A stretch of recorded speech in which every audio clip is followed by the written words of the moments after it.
Joining us now to discuss Pelosi's visit to Taiwan is Matt Abbott, the Director of Government and Diplomatic Programs at the Chicago Council of Global Affairs. Good morning.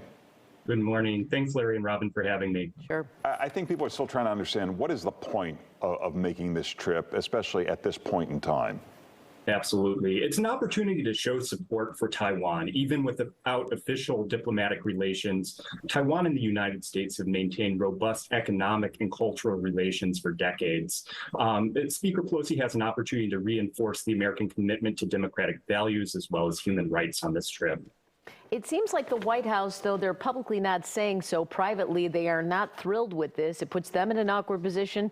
China can't be happy. They have to react to it. It makes it they're forced into a difficult situation there. What is the impact on Ukraine, for instance?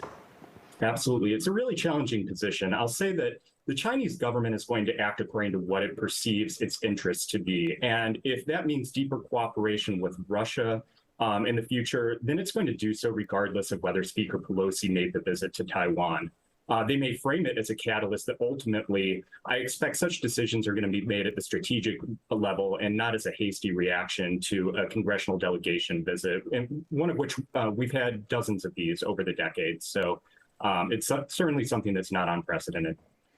But what are the possibilities of escalation? And you may remember the comment where President Biden had to walk back about defending Taiwan, and we have this one China policy. And is that like with a wink and a nod, or is it really a one China policy? Well, there's already been some escalation. Leading up to the speaker's visit, there was a lot of Chinese response through rhetoric. Chinese officials were speaking out very forcefully and very publicly.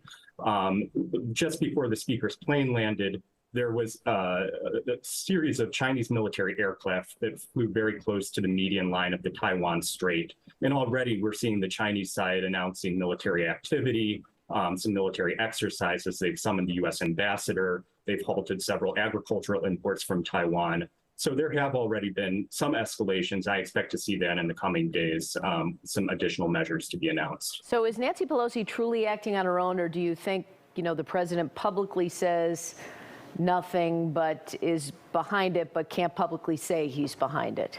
We do have a separation of powers here in the United States. The president can't dictate what the Speaker of the House does, where she's going to travel. And frankly, this is not a deviation from previous U.S. policy. A sitting Speaker, Newt Gingrich, visited 25 years ago. For decades, we've seen dozens of these congressional delegations, both member and staff, traveling to Taiwan. At least 7 sitting U.S. senators have visited Taiwan in this year alone. But when Newt Gingrich went in '97, China was not the powerhouse it is today. Is it different?